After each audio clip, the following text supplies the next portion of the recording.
Tractor ಕೆಳಗೆ ಸಿಲುಕಿ ರೈತ ದಾರುಣ ಸಾವು.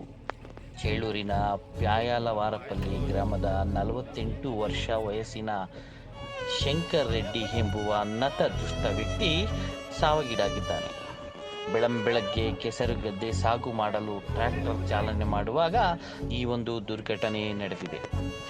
ಕೆಸರುಗದ್ದೆಯಲ್ಲಿ ಸಿಲುಕಿದ್ದ ಟ್ರ್ಯಾಕ್ಟರ್ ಅನ್ನ ಮೇಲೆತ್ತಲು ಪ್ರಯತ್ನಪಟ್ಟಾಗ ಅಚಾನಕ್ಕಾಗಿ ಟ್ರ್ಯಾಕ್ಟರ್ ಪಲ್ಟಿಯಾಗಿ ಟ್ರ್ಯಾಕ್ಟರ್ ಅಡಿ ಸಿಲುಕಿ ವ್ಯಕ್ತಿ ದಾರುಣ ಸಾವಿಗೀಡಾಗಿದ್ದಾರೆ.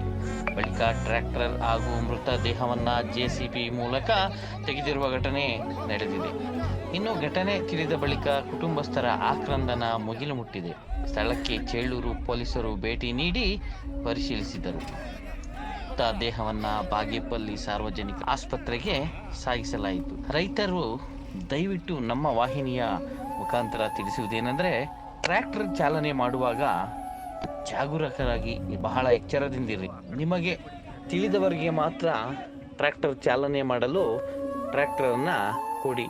ಡ್ರೈವಿಂಗ್ ಲೈಸೆನ್ಸ್ ಮತ್ತು ಇತರೆ ದಾಖಲೆಗಳನ್ನು ಪರಿಶೀಲಿಸಿ ಮತ್ತು ಚಾಲನೆಗೆ ಅವಕಾಶ ಮಾಡಿಕೊಡಿ. ಈ ರೀತಿಯ ದಾರುಣ ಸಾವುಗಳು ಮುಂದೆ ಆಗದಿರಲಿ ಎನ್ನುವುದೇ ನಮ್ಮ ಆಶಯ. ವರದಿ ರಾಮಾಂಜಿ, ಸುದ್ದಿಮನೆ ಕನ್ನಡ ನ್ಯೂಸ್ ಚಾನೆಲ್, ಚೇಳೂರು. ಧನ್ಯವಾದಗಳು.